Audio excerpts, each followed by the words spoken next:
We're being sold a lie right now that artificial intelligence lets you cut in the line, but that's not going to matter anymore. And I would propose to you that that just is not actually the case. You will hear stories about people who vibe coded their way to $1 billion company, and I'm like, great, that's the exception, that's not the rule. But we hear that, and all of us code are like, oh, well, what am I doing? I'm going to go make a $1 billion company too. People believe that starting a business is hard. Number two, that in their day job, there's security. Well, if you asked those people the week before, they probably would have said, well, you know, the reason I'm not starting a business is because I have all this security in my day job. I got a good 9-to-5, I got benefits, I have employment, boom, it's gone. Well, what now? That's not really the way it works. The rule is you must do the hard work.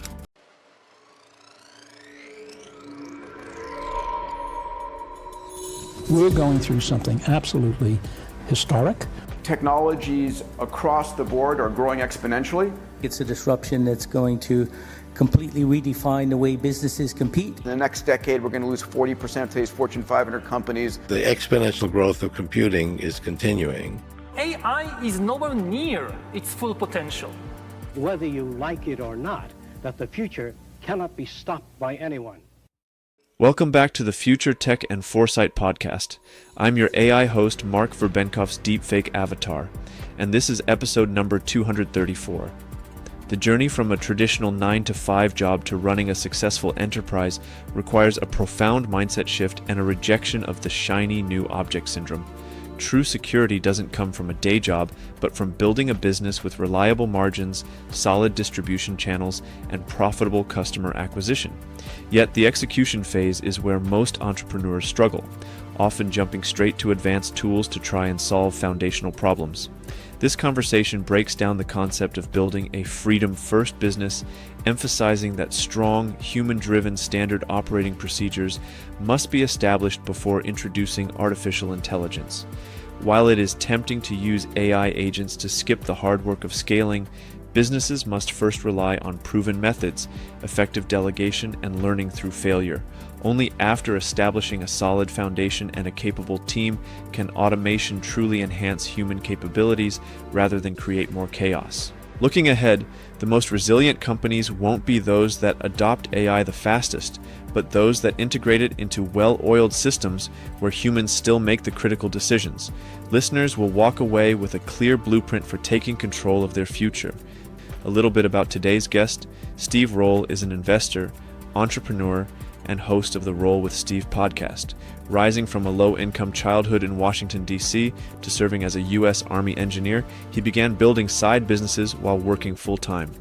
Over the past 2 decades, Steve has launched and scaled multiple companies, generating over $100 million in combined sales across e-commerce, manufacturing, and distribution. As an expert in delegation and operational design, he specializes in building self-sustaining systems that allow businesses to thrive without the founder's day-to-day involvement. Through his upcoming book, The Future You Choose, his speaking, and his writing, Steve shares practical, battle-tested lessons on overcoming failure, spotting overlooked industries, and designing businesses that deliver true financial and time freedom. Steve, thank you so much for coming onto the podcast today. I think we're going to have a pretty interesting conversation. So thanks for taking the time to chat. I'm excited to be on, so thanks for having me on. Right on. So we're going to be talking a little bit about starting a business in general, how AI is now going to be changing some aspects of running a business. You've been pretty successful. How did you get involved in the work that you're doing now? You know, the last 7 years, I've been without a W-2 and building my own businesses. But prior to that, I was living a very normal existence, and the one that most people find themselves in. Everyone's story starts off somewhere. Mine started really near poverty in the DC area, and then transitioned from that into high school and then college. I couldn't afford to pay for the college I wanted to go to, so the Army and an ROTC scholarship was the way that I got to go to school and challenge myself and go get an engineering degree. And so I got an engineering degree from my undergrad, joined the Army, started in the Army, got my master's in engineering management. And then from that point forward, I had one job for 6 months. And that's when my path started to differ from the normal path. And so the way I like to think about it is life gives all of us a future that we didn't choose. And it's not just your parents, it's not just the thoughts you have in your own mind, but it's the environment that you grew up in. It's the neighborhood that you grew up in, the friends that are around you. And before you can go after the future that you want for yourself, that you reverse engineer, there's a future that you have to reject first. And so the last 7 years has been the embodiment of me rejecting the future that was given to me. And now I'm living the future that I chose and that I'm living. And so that got me into business. And at this point, I've started 12 different businesses. One has been successful. There's 11 failures in there, and that's when a lot of the learning came and a lot of the pain that came from that. But one has been successful. And the best part about this country is that you only have to be right one time. You only have to be successful one time. Right. And now I'm actively building still in that one business, building other businesses, partnering with others to build businesses and side hustles together, and looking at acquiring businesses as well. And so the last 7 years has been very much the entrepreneurial part of the journey, although I had some intuition that that might be coming throughout the areas of my life growing up. Interesting. Super interesting. So as somebody who recently started his own business like 2-3 years ago now, I'm also in this aspect of this mentality of rejecting kind of a potential future and moving into something myself. So I'm connecting very much with what you're saying. And I think a lot of people on the podcast are either, from the feedback that I've been getting, they're like, hey, I want to start my own thing. How is AI going to be involved in starting a business? So there's lots of questions connected to all that. One question that I ask a lot of my entrepreneurial friends is, what is like the mindset shift that has happened with you from having the 9-to-5 job, professional or otherwise, to owning a business, managing people, trying to get clients, figuring things out. Like it's more than a full-time job. Is like for you, was there like a mindset shift? Was it a gradual thing? Was it like, oh, I get it now? Or was it just kind of a gradual kind of awareness of the mindset that you need to have? Yeah, I think starting a business, everyone thinks it's going to be more than a full-time job, and they're right about that. Yes. But my point is, it doesn't have to stay that way. It doesn't have to continue to be a full-time job. And there's a pathway you can go down that you set yourself up by starting a business the right way, where you're able to step away from that business and it continues to run without you. And there's plenty of people that have done that. But you think about the mindset that it takes for you to be able to take that leap in the first place. There's some misconceptions that are out there. And people believe that, number one, starting a business is hard. They believe that, number two, that there's in their day job, there's security. And I want to start on that second point there, because why do people think that their day job is security?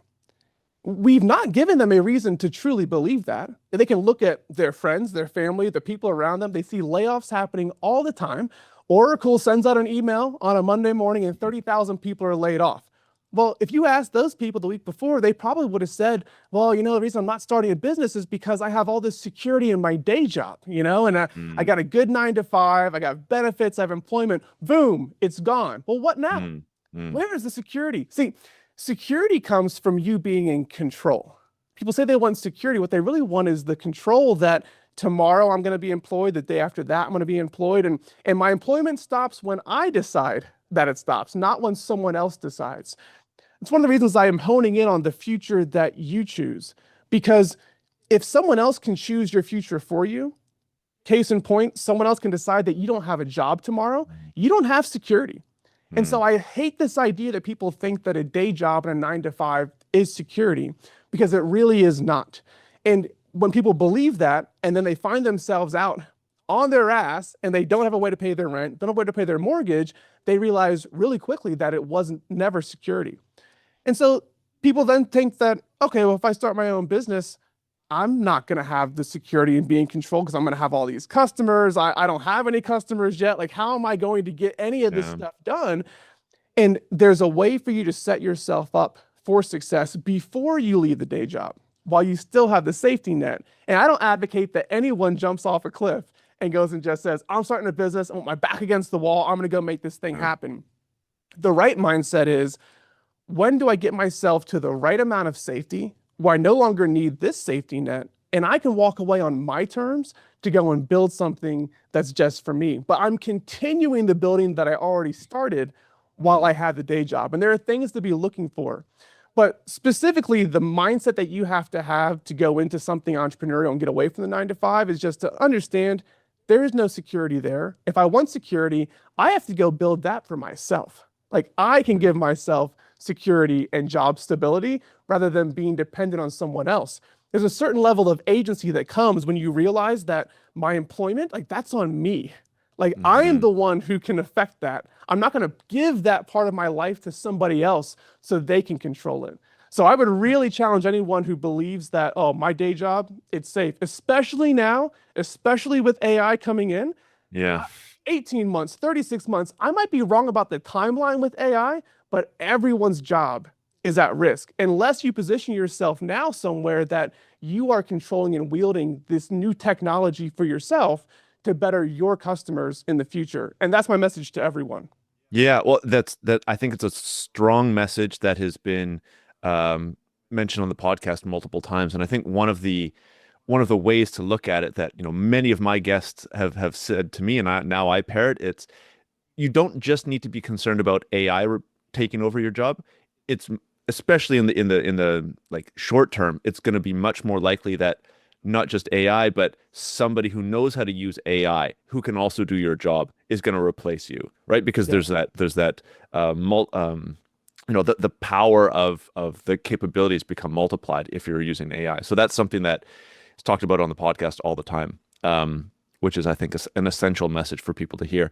I do want to go back to one of the things that you said there about setting up a business properly so that eventually at some point it can kind of run without you. And I think this is kind of the thread that we need to pull, or the aspect that we need to double click on.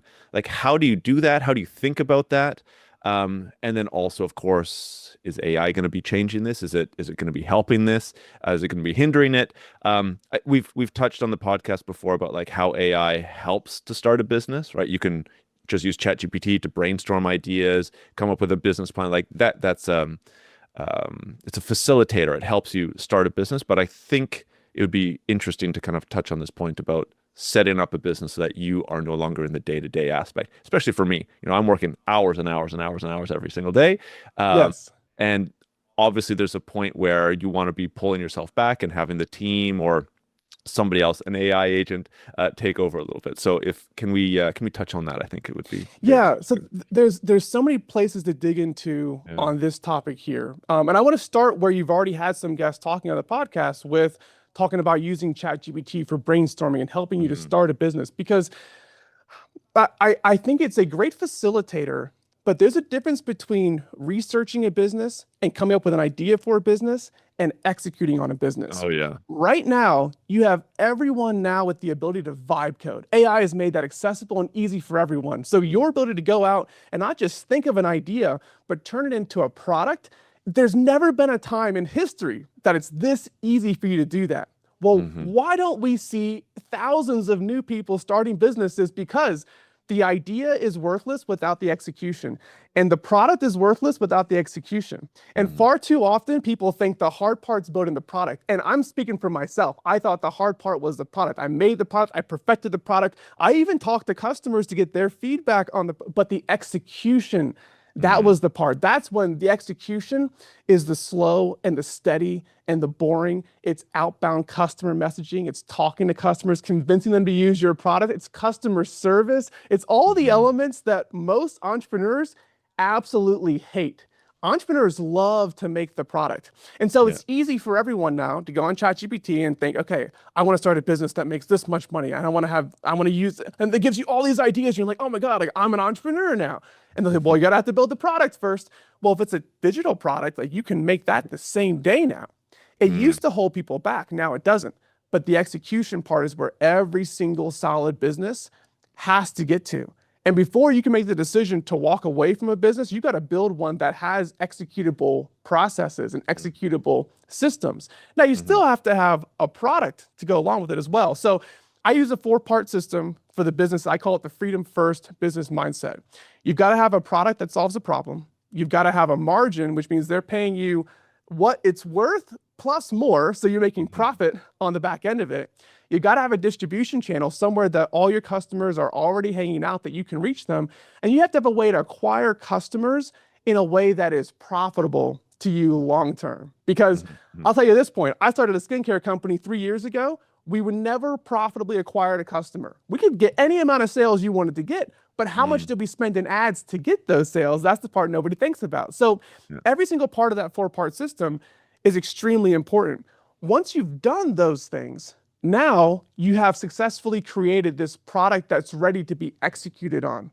The execution is the boring part. And people that start businesses generally hate the execution part. They are itching to get somebody else to come in and do the execution part.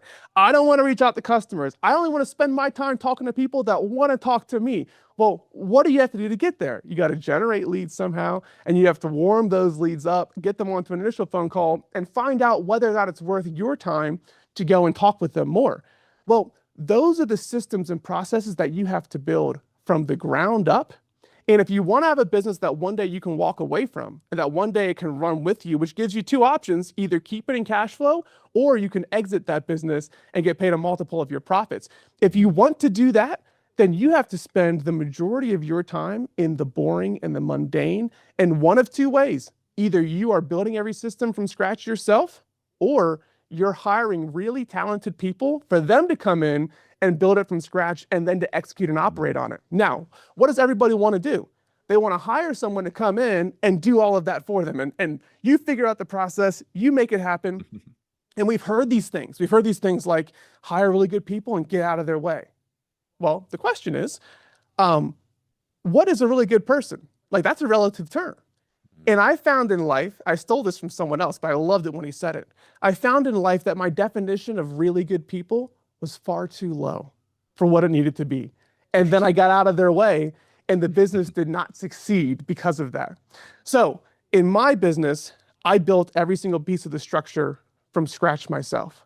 How we get customers, how we build our products, all the nuts and bolts and the odds and ends in a product business, like UPCs and boxes and moving them from a warehouse to get them to a customer, and delivery times and customer service. I built it all myself. I'm not saying that's the best way. I'm saying it's a way. If I could do it again, I would go the route of hiring really talented people and having them build a system, because when I went to go hand those tasks off to really talented people, they were now using my system. And if I didn't correctly communicate to them the why behind the system, then every time something went wrong or went off the 4-step process I gave, guess where they came? They came back to the guy that made the system, because it wasn't theirs. They had no ownership of it. They didn't know the why behind it. And so it's really important that you take those systems and processes and you hand ownership to the person who's going to be replacing you on those skills and those tasks. But the biggest piece I think that people, they really miss when it comes to this is that they think they don't have to go and do the hard work of building those systems, building those processes, and hiring the people to come into them. And it's an absolute mistake. I have seen plenty of people who have successfully started a business, built it for themselves, and then hired people to come in behind them. And there's a pathway to passive income in business ownership. It generally takes 5 to 7 years, and that's on the short end for you to get yourself there. There's going to be a period of time that you're by yourself, a period of time that you're building the team, and it's not until you get a couple layers of management in it that you can actually go and sit on the beach and you're still making money. And you're not stressed about someone's making a mistake in the business right now. You can get yourself there, but it requires you to do the hard work that nobody really wants to do, to build that team effectively and help them to build the systems and processes, or you are the one building the systems and processes and able to let go of those things. And this is a huge mistake that I see of entrepreneurs who've started businesses, and it tends to be a lot of the boomers and the Gen X. They build these businesses and they don't know how to delegate and let go. They believe that there are things so important to the business that it must be the founder or the owner who's still doing it. And so you'll see them in a business for 30 years. They want to retire. Well, they have less security and less flexibility than they would have had if they just had a day job and retired from the day job and gotten some type of 401k to go along with it. So that's a trap too that you have to avoid. But the point is that anyone can start a business that operates without them, but you got to prepare it the right way get the right team in there, and then don't be of the mindset that only you can figure it out. Because I promise you this, all the things in the business that you think no one else can do this but me, there was a time when you didn't know how to do that thing. And you didn't know, and it's, well, why are you so important to it? It's because you know the context and you know the why. So when you're handing off systems, handing off processes, you must deliver the why behind it and then allow that person the freedom and flexibility to learn the same way that you did. And how did you learn?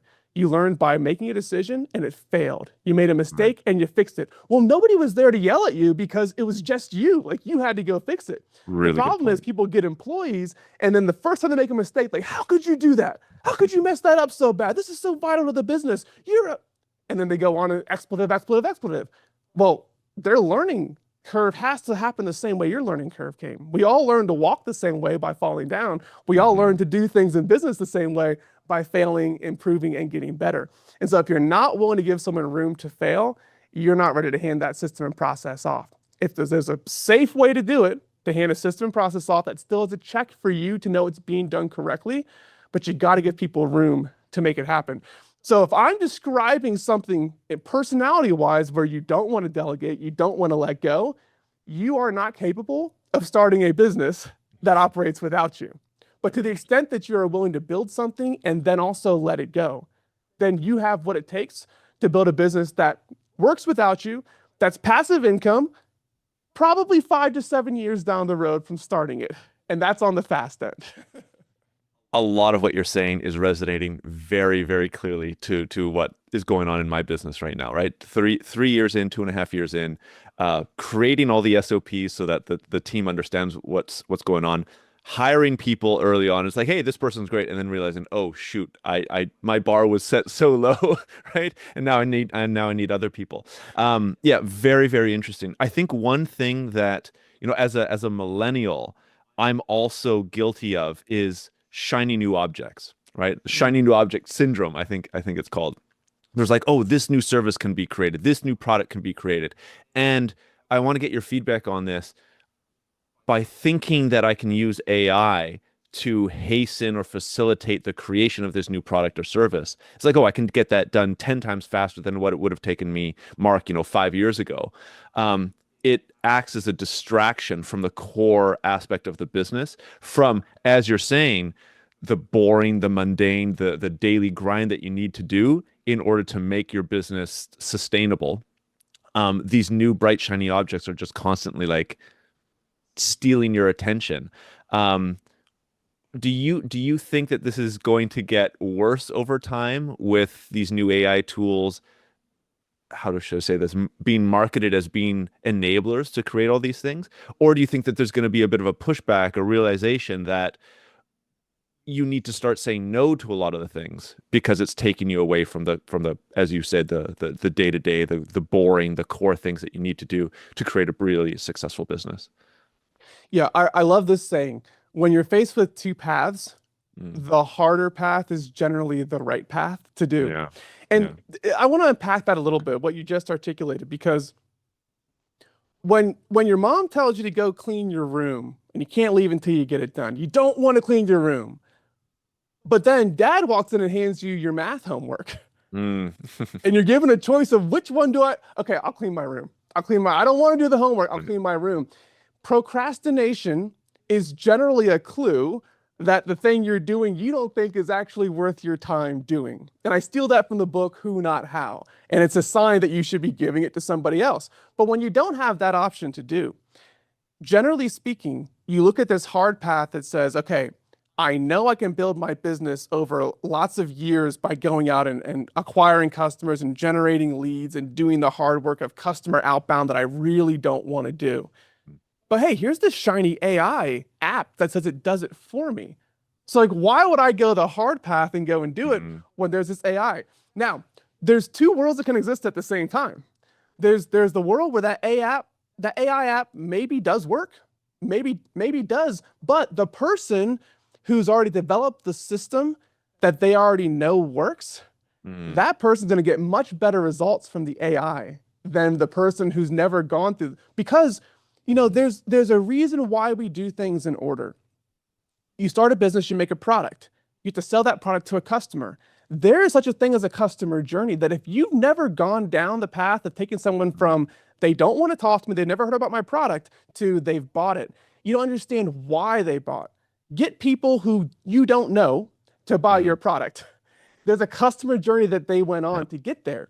If you don't fully understand that and you jump right to, hey, here's this fully AI automated system that gets you customers, and they sell you on like, hey, we know where your customers are, we can go find them, we're better at it than you are, we're just gonna put these things on your calendar and get them there to go buy. Or better yet, you're just gonna watch the sales roll in.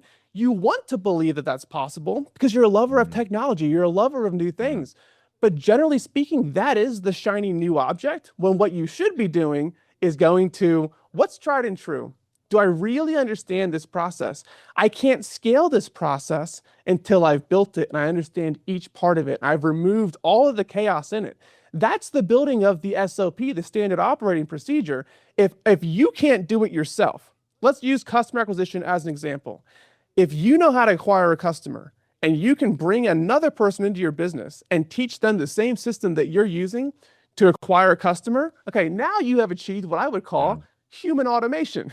After human automation, you're probably a great candidate to go into AI automation at that point. But people jump to the agentic because that's the hot and sexy stuff right now. And they're forgetting the fact that the agent is only as good as what you're feeding into it. Because you have very specific fringe data about your business and your offering that it can't go find on the internet. It's going to use general bell curve right in the middle. That's what's going to use to go and do it until you tell it to do something different. It doesn't know how to do what you do. And so you've got to train these AI agents the same way that you train your human employees.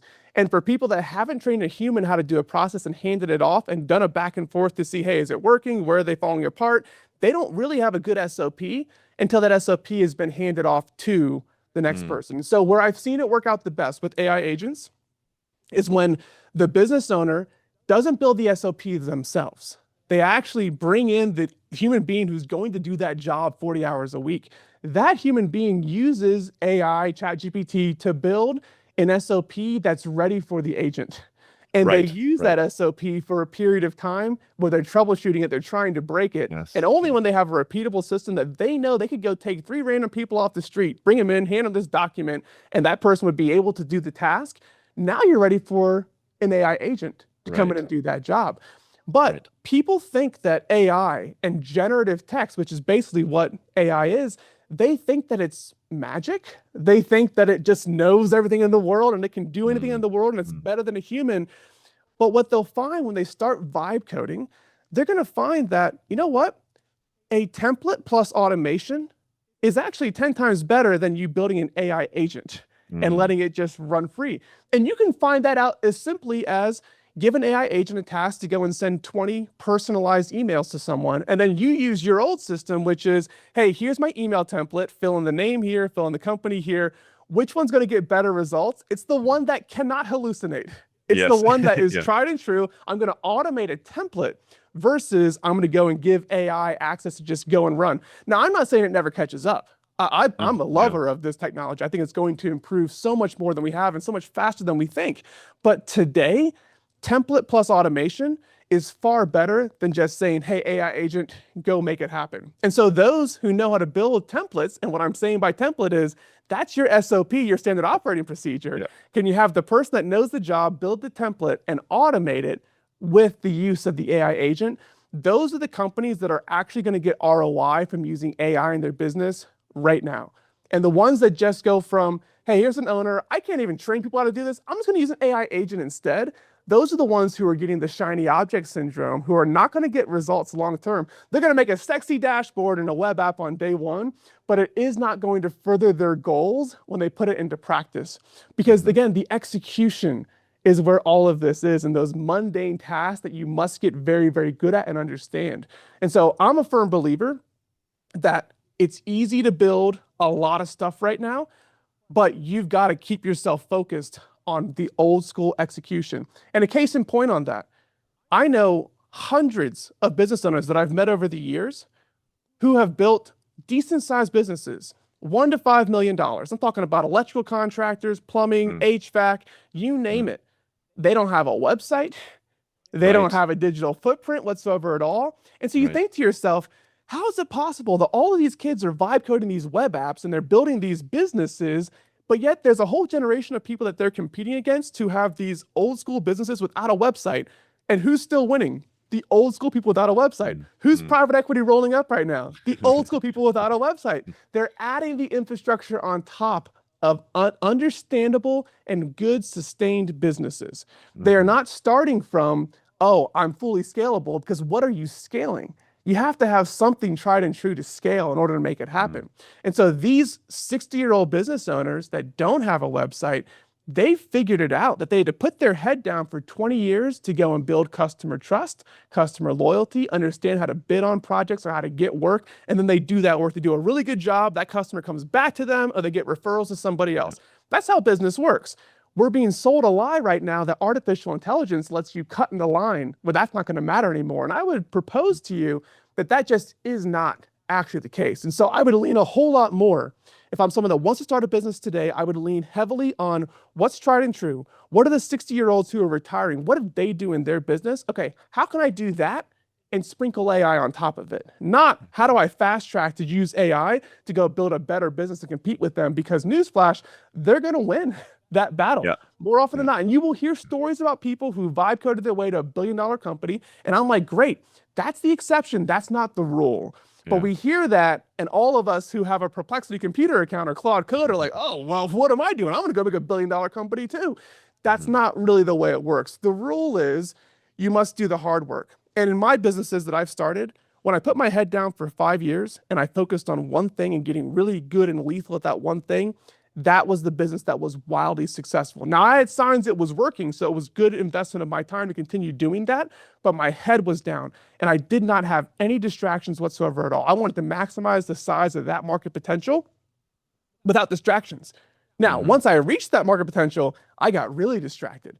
And I also thought that I was really good because I had put my head down for 5 years, but I wasn't good enough to go out and recreate that in 6 months. Like, it was going to take another 5 years to go make that happen. So business is always something new, but really what's tried and true is the long-term path, the compound interest of what you're doing on a daily basis. It's not just financial, it's the knowledge you learn from doing it, trying it, failing, getting better, and iterating yourself to a solution.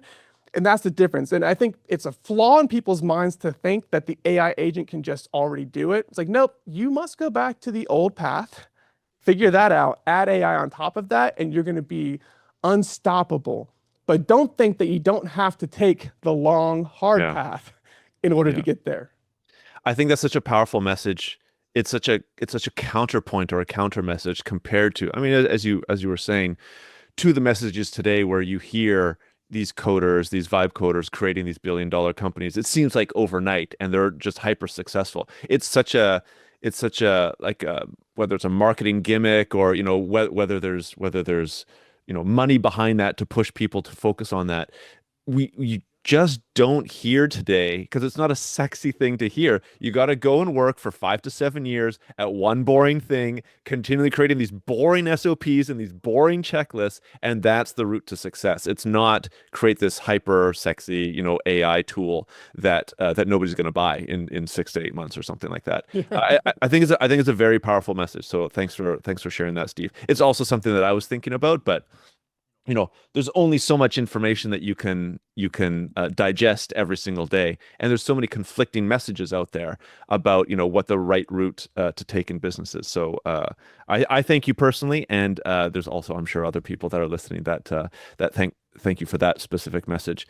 Can we go back, I think, and then go forward about this? Removing yourself from the business. So I think we understand, 5 to 7 years as a short term, right? That's on the short end.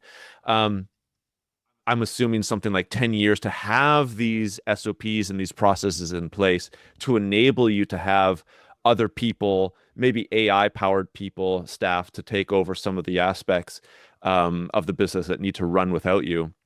Is there something else that you want to share about whether it's mindset or whether it's something practical about a founder thinking about removing themselves from the business? I'm sure it's not one day you're in it completely, the next day you're out. It's also a process. It's also something that needs to be done over a couple of years. Yeah, well, when I talk to people and I ask them what they want out of their business, and you ask them first, why'd you start your business?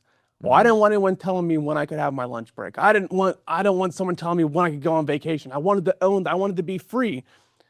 So if freedom is the goal, then you poll those same people when they're in their business and say, all right, what are you looking forward to in the future? I can't wait to sell this thing and I just want to be done with it. I just want to have that freedom to do whatever I want.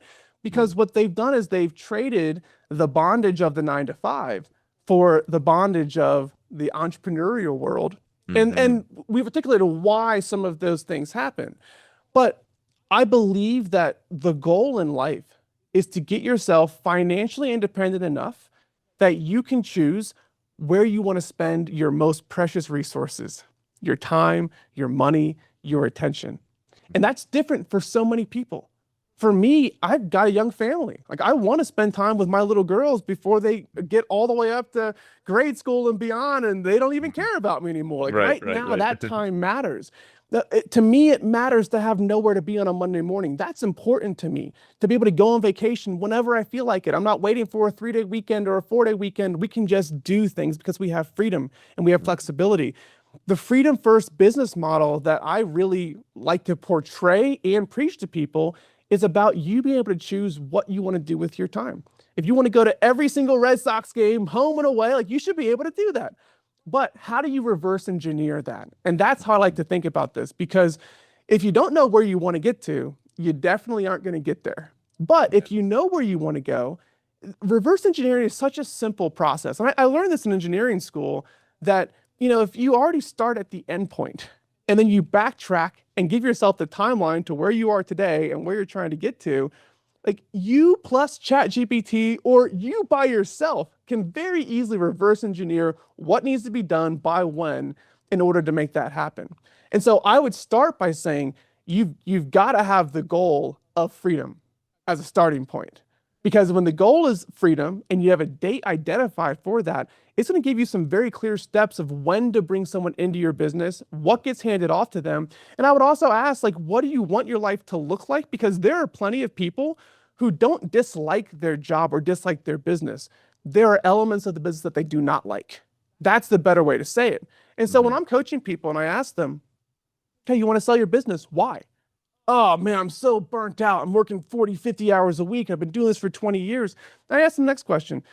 What would have to be true for you to continue doing this business until the day that you die, and it not be a burden for you, but you to truly enjoy doing what you're doing? Like, I'm sure there are elements of the business that you really enjoy, and you always hear back from them, oh, well, I like making a decision on this and looking into the future and adding new products. And like, there's always a list of things that they really enjoy. And so what they've done is they've left the 9 to 5 behind. They created this business of things that they really like to do, but they've laden themselves down with all the stuff that they hate. And they haven't been able to successfully hand those off to someone else. And worse, they've hired people for the stuff that they like to do. And then they didn't hire someone for the stuff that they hate to do, and they're stuck with that. But they tell themselves a story. Well, I'm making $1 million a year, $2 million a year. It's not a bad life. But you hate your life, and you have no way to exit that life, because if I'm going to come buy your business, I don't want to do all the tasks that you hate doing. I want you to have thought about that ahead of time. Now, if you're doing the stuff that you enjoy, I'm like, hey, you know what? I'm going to buy your business. I want you to continue in this business doing the stuff that you enjoy. Why would you want to retire from that? Warren Buffett, Charlie Munger, they're going to work until the day that they die. Charlie's already gone, but he worked until the day that he died because they enjoy what they do. And so you got to think about this from the mindset of the plumber that knows what pipe to bang on, because most business owners have a specific set of knowledge in their business that they really enjoy, that they cultivated over years, whether it's relationships, whether it's a specific process that only they know how to do, and they love that element of their job. And so I would propose that what you want to be reverse engineering, if you're going to stay in your business or sell it, is, hey, I would be happy to hold on to this business for 50 years. I know which pipe to bang on, and when I bang on it, money comes out. Everyone would sign up for that. And so that is what I believe you're trying to reverse engineer. People always say, I want to exit the business. And I'm like, let's plan if you didn't exit the business instead. Because if we get ourselves to that point where you're so happy with your life, now you have optionality. Optionality means you're not going to sell your business for less of a multiple than you think it's worth because you're like, I don't have any problems. I'm making $3 million a year and I enjoy what I do. I enjoy people that I'm working with. And like, I can do this until I die. That's going to get you the best business exit when all is said and done, when you're that comfortable, when you have that level of optionality, when you can go and be mom, dad, grandma, grandpa, and still have this business that's basically now your side hustle because you took care of all the execution. All of that comes down to the elements of the business that you hate doing. Those are the ones that you should spend the most time on first and hand off to somebody else. When I built my business, I built a product business that distributed mostly on e-commerce, a lot of Amazon, a lot of Walmart. The things I hated the most about my business was controlling the inventory and sending inventory from one warehouse to a different warehouse that could be fulfilled to Walmart customers or Amazon. I hated that task. I would spend 5 hours on it trying to figure out, what do I send in? How do I do it? How do I explain to this person at the warehouse who's never seen my product before how to label it correctly so it can go to Amazon's fulfillment center and then get to a customer on time? I hated that task. I also hated the accounting and the books. I needed to know that stuff, but I couldn't stand going in. And so the first two things I handed off was inventory and accounting, but it was still my system. I didn't bring someone in and say, hey, go figure this thing out. No, I toiled over it. I did it for 5 hours, even though I hated it, month after month after month. I created my SOP based off of that. And my first hire was getting the accounting, and they were taking care of all the inventory. And so my first hire was taking over all the things I hated in the business all at once. And you know what? Something magical happened for me. I stopped hating my business. Right. And when I hired him, I had the business up for sale. We were under contract 3 months later to sell that business after 2 years of operating because I hated doing the business. It sucked. I didn't feel like I had security. I was working 70 hours a week. Like I couldn't stand it.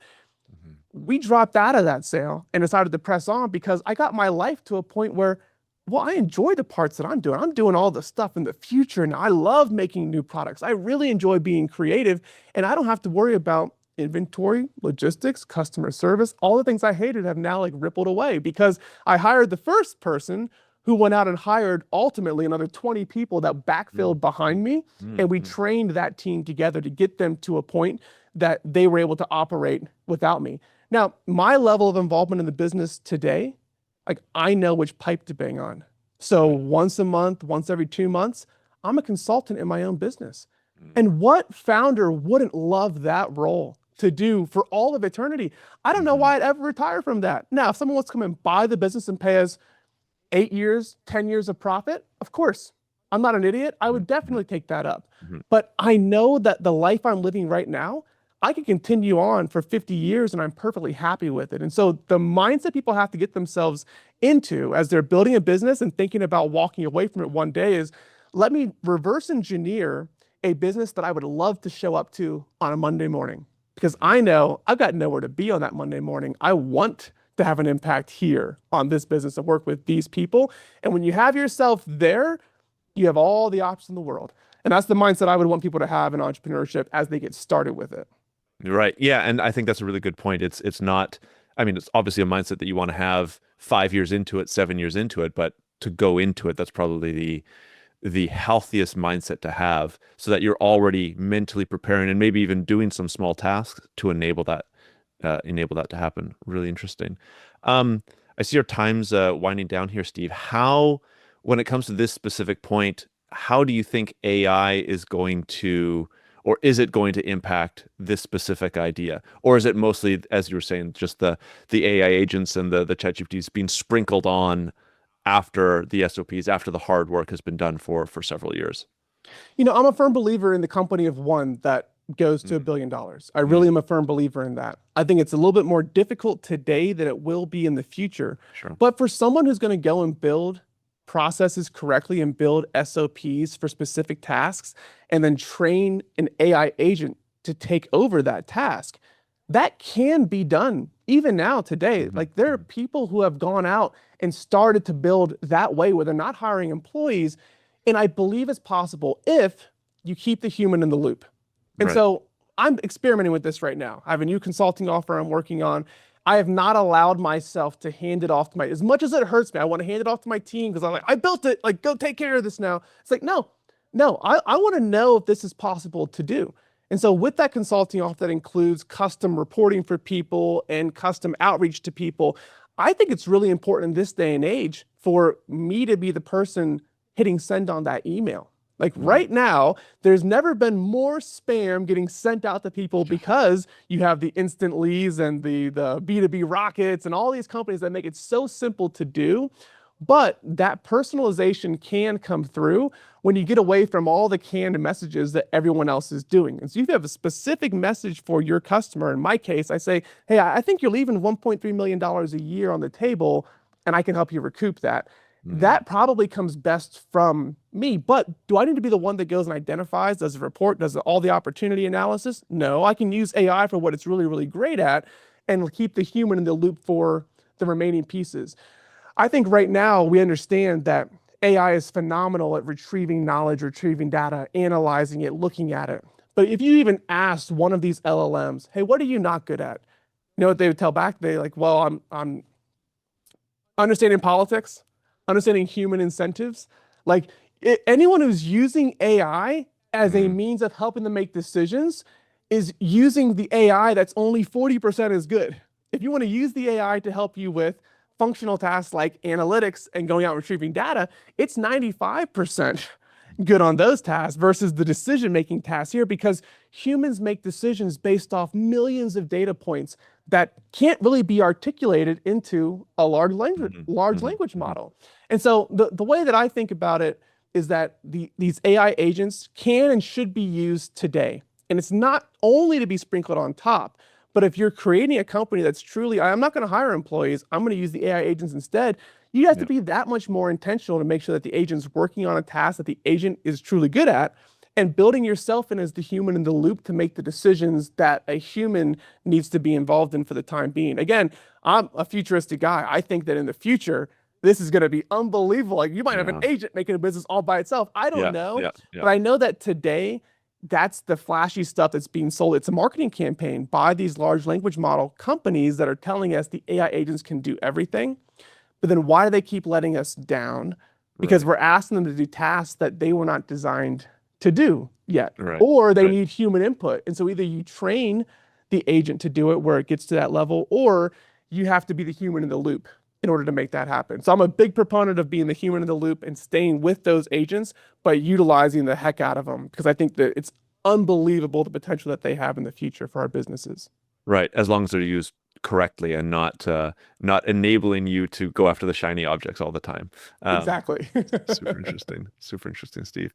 I think that might be a great way to end the podcast. Actually, we'll have your website, your LinkedIn, Instagram, Facebook up on the show notes. Do you want to direct people to maybe a specific, like you're talking about the consulting work that you're doing?